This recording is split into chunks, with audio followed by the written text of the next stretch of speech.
We're going to start looking at a new software called Adobe Premiere Pro. If you're trying to do this at home, you can install this at home for free using your Rockford Christian email address. And just make sure that you select the school account option. The directions for that are in Canvas. To find this program, it's called PR. So if you're on a Mac, it'll be down here. You might need to go to your launch pad and look in there through the programs to find it. It's going to take a minute or two, literally, to open up, maybe more. This is a big program. It's so when you first get into class, you want to get this open and going right away. Once it's open, it's going to look something like this. You're going to select New Project for the first time you create a project. Recent projects will be down here for you. But for right now, we're going to click New Project. We're going to give this a descriptive name. Keep it specific to what you're doing. And you can also change the location of where it's going to save. Make sure you put it in a folder where you'll be able to find it. And I want to talk about this is referred to as the workspace, the layout of everything. So in the top left, we have something called Effect Controls. That's just going to show you all your editing options with each individual component. So with an audio file, you might have options for adjusting the level, whereas with a video option, you're going to be able to change the XY axis and other things. So we'll look more into that in depth later on, and we'll see an example later today as well. Down here below that, this is where you're going to drag your media to import it. It'll show it in a list view. So that's where you're going to go and find your files. There's also these little tabs up here, so we'll probably get into effects at some point. But you should just kind of know what those are in case you need to re-navigate or someone accidentally clicks on something. Your little tab here should say project and then the name of your project. And that's going to show you all your project files.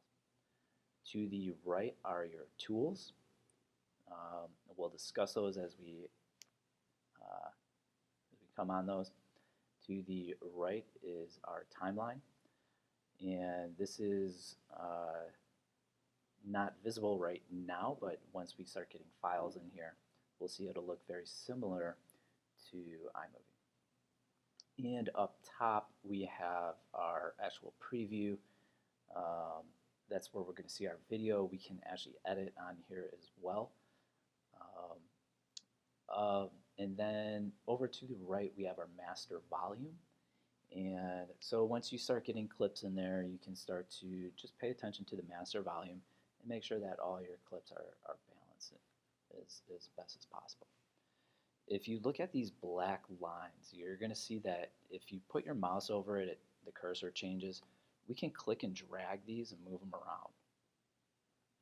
So this is going to be helpful sometimes if maybe you're trying to edit something in the timeline and you want more space.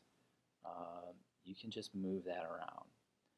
Okay, so as a beginner, you might come in and you're probably going to accidentally move these at some point. So you just got to know how to move them back.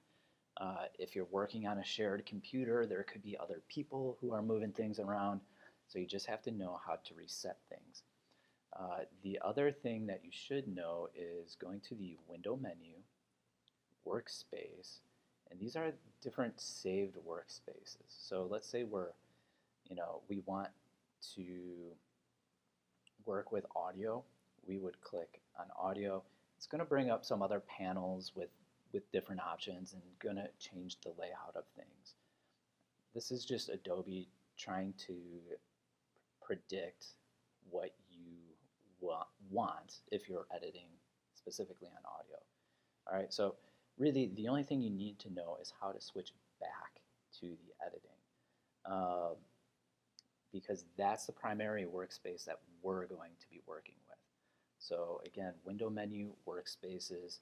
If we go back to editing, it will reset everything. So if you ever open up Premiere and everything's out of whack, you don't understand what's going on, you can just go to Window Workspaces, select Editing. If it's already selected, just click any other one, let it reset, and then switch it back to Editing, and it'll put it back to the default layout. All right, let's get a clip in here.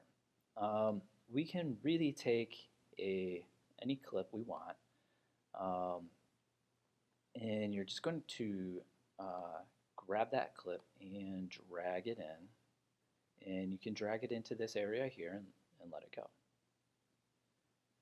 You want to start paying attention to the icons next to your media.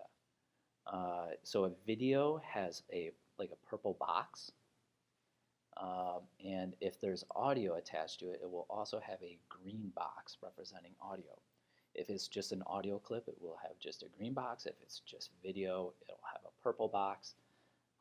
Images are going to look a little different, and there's going to be some other things here that we'll see in a second. So there's going to be different types of media. Just start to pay attention to those. To get this media into our timeline, we can just click on the icon and drag it in and let go.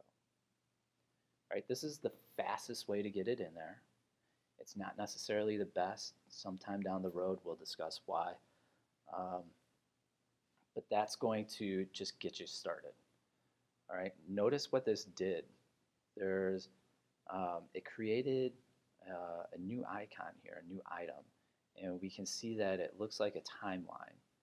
Right, this is called a sequence, and this timeline here, okay, this is referred to as a sequence. So that's what you'll hear me say moving forward. I'll refer to this as a sequence.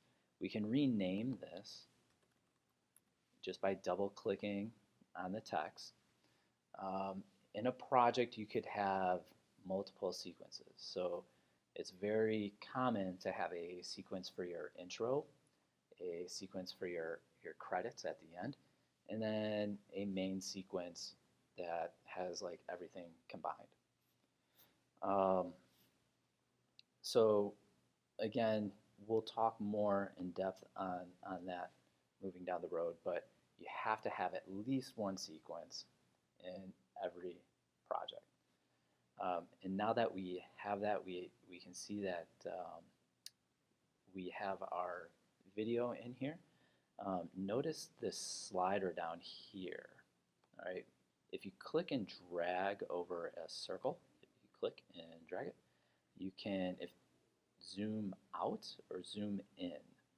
So depending on how close these are together, the closer they are together, the more zoomed in you are. The farther apart you are, the more zoomed out you are. And we can move that slider all around too by clicking in the middle of the two circles and dragging it. You have multiple layers in Premiere. So we can see right off the bat we have V1 for video 1, video 2, video 3.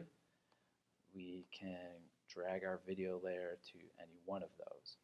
We can make probably as many layers as we want. I've never run into a problem with that. Audio layers, same thing on bottom. Couple of layer options. We can lock a layer if we don't want there to be any edits on there by accident. We can hide a layer by clicking on the eyeball and then bring it back by clicking it again. We can move clips around just with our mouse. Okay, you got to make sure that this selection tool is active. We can press spacebar to start and stop. You can also grab it by the top of the playhead here and move it around.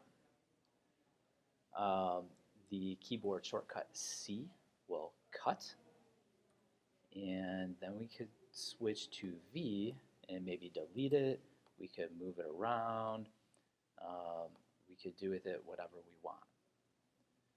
Okay, so those are the two keyboard shortcuts that are going to be really important and save you a ton of time.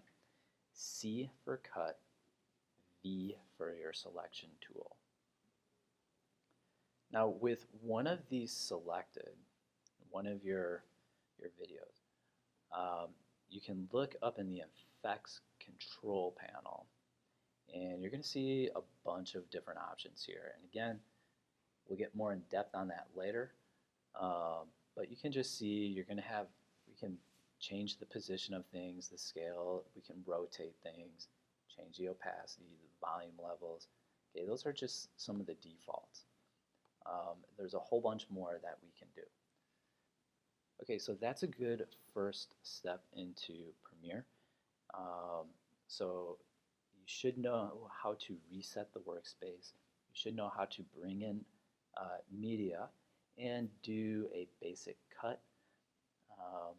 And those are really the big things from this video.